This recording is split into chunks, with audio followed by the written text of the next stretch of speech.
Se dumelang ke a dumedisa wa dumedisa hape makatolle wa lona wa ka mehla makatolle wa kgoro dikatuwe makatolle wa topo tse thusi le tsa mangope taolo e supa kopana motho le modimo wa hae makatolle o kgatha tsela mo leng sekoteng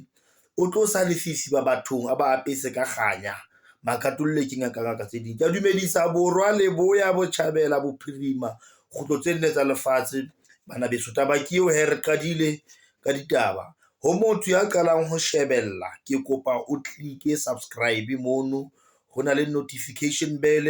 o bo so e pepeta then o bo so sharela batho ba bang ditaba o ska e download o mo sharele link fela a kgone ho itjhebella le yena ikutlwele tse ding tse siko e tla o bolahela data ha re kene tabeng ya ka jeno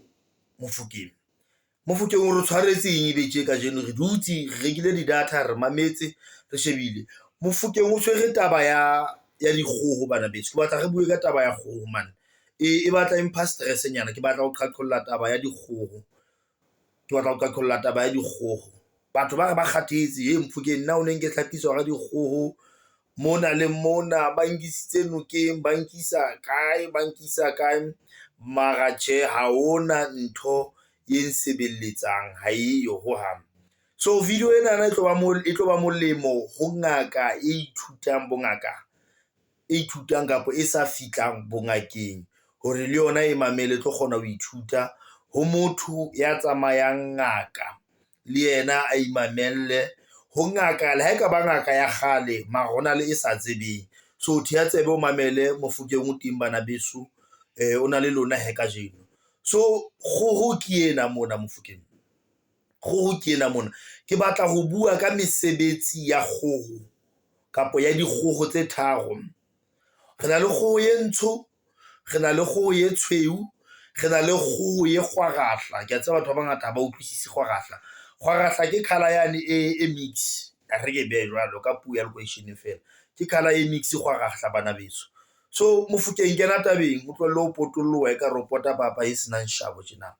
bana beso ha re bueng ka mosebetsi wa kgoho e ntsho re qale ka yona pele kgoho e ntsho bana beso e hlalosa lefifi a bad energy moya o mobe kgoho e ntsho kore le ha o ka ba wa lora kgoho e ntsho a ke ditorong ka jeno le ha o ka ba wa lora kgoho e ntsho o tsebe hore hona le moya o mobe o tlotlang o phazamisa moyeng bophelong maikutlong tjheleteng mosebetsing ka hare o kereke ka hare o lelapa hona le moya o mobe o tlotlang o phazamisa jwale rona se re thotse kgoho e ntsho re le ngaka e je kgoho e ntsho re tla e bua ka tsatsi le leng re tla e bua ka tsatsi mara yona e ya jowa mara e jowe ke ngaka re tla e qetella so re sebetsang ka yona kgoho e ntsho haholo e sebetsana le ntho tse kang boloi ha re bue ka boloi bofe kapa bofe bo teng re bue ka dithokolosi re bue ka diphoofolo efe kapa efe e ba ka o nehellang yona kgoho e ntsho e kena mono haholo e tle re ha o so sebeditswe ka yona boholo ba ha o sebetswa ka kgoho e ntsho ha e sebelletse ka hare ho lelapa kapa ka hare ho motse ke kgoho e na le matla a ho lwantsha le ho tebela memoya e mebe jwalo ka ha ke re le yona e representa moya o mobe e na le matla o tebela moya o mobe o tlameha ho lo hlapiswa ka yona thutheng o tlameha re lo hlapiswa ka yona bo metsing jwalo ka mabaka a amanang le moya o mobe o teng ho wena good ra feta ha re keneng kgohong e khwarahla haholo Mofokeng e emela taba tsa sedimo ho motho ya batlang ho buisana le sedimo sa hae mohlolomong o etsa mosebetsi mohlolomong ho na le mophahlo o etsang hore o bue le badimo ke mo kgoho e khwarahla e kenang teng mono strictly tabeng ya badimo nna ke motho a etsang dikupu le magona ha re bue ntweng kapo magona so most of ona a batla kgoho e kgubedu hobane ke ntho ye concern le taba ya sedimo ha o etsa ntho eno hore e connecte le taba ya sedimo ntho e nngwe le nngwe o etsang e connectang le taba ya sedimo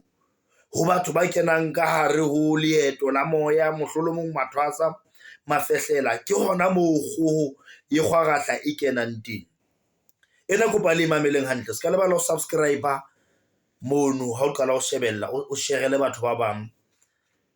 o ba jwetse hore mofuteng o teng YouTube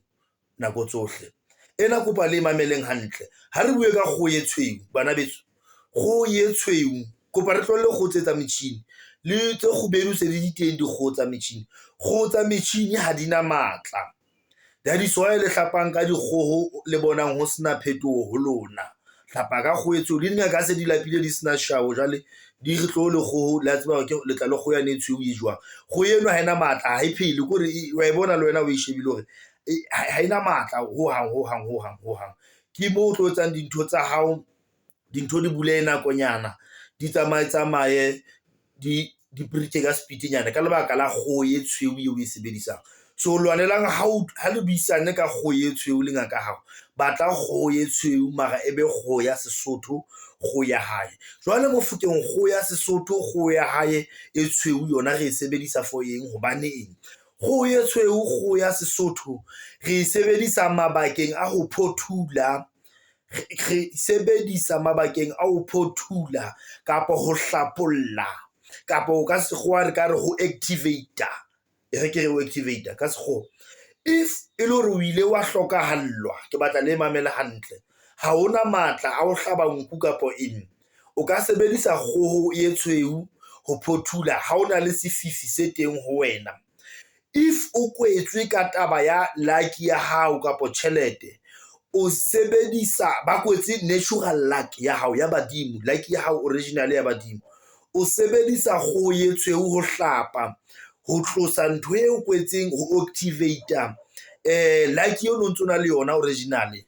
we activate hore e tsowe e phahame. Kore kgoho e tshweu e sebedisetswa ho phahamisa kapo ho lokisa ntho ye wena sentse o na le yona original e seng ntho ye o tlo e nkang matla o tlo wa nkang ngakeng e phahamisa matla hao ha o tlo hlapiswa ka yona. Ha ona le sefifi sa badimo, sefifi le tsebe hore sefifi ha ona mo se welang teng boloing ba kgoho e ntsho kapa e jwang ke badimo fela ho tlosa bofifi ba motho ono o kgutlele boweneng. Ke mo kgoho e tshweu kenang teng. Mohlolomong ba o kwetse ka tjhelete, ha ba o kwetse ka tjhelete o so ntshitswe meleko ho batla ho kgutliswa ntho yano ho wena e hlaphollwe kapo e activate ha e reactivate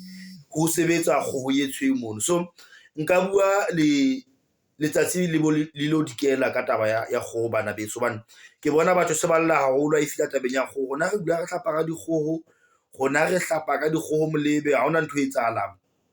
depending hore o sebedisa kgoho e jwang. Kgoho ya metjhini ha ena matla ane depending hore ngaka eo o hlapisang ena le tsebo ye kae, cause le ha batho se ba lo lahliswa bo dithokolosi diqetho di eng ka hore dingaka ha di batle ho reka shabo se ba re tloho le kgoho yona ya ne tshweu yane o ntsha 130 ya o tla le kgoho hanti kgoho eno ha se ya lebaka leo ena le lebaka le leng la yona. So le wena ha o ya ngakeng thodeng ha re ona le thokolosi ka postqeto tloho le kgoho re tlo hlapa o so o tseba ho tlamehile o tle le kgoho e ntsho. Ha re ona le lehlonono la hao le kwetsweng le batlang ho tulla o bo so o tseba hore hona le kgoho e tshweu o tlamehile o tsamaya ka yona. Ha a re hona le taba ya sedimo se sa tsamayeng hantle o bo so tseba hore o tlameha o ka kgoho e kgwarahla. 068 213 43 74 mofuteng o teng. Ke a leboha bana beso hlompha mfounu mano ke se sendele message mesong ka bo 10 to 1 kora to 2 nakong tseno and o tseba o sendile ka nako ena ke no responda lo respond. Ke a leboha bana beso, amen.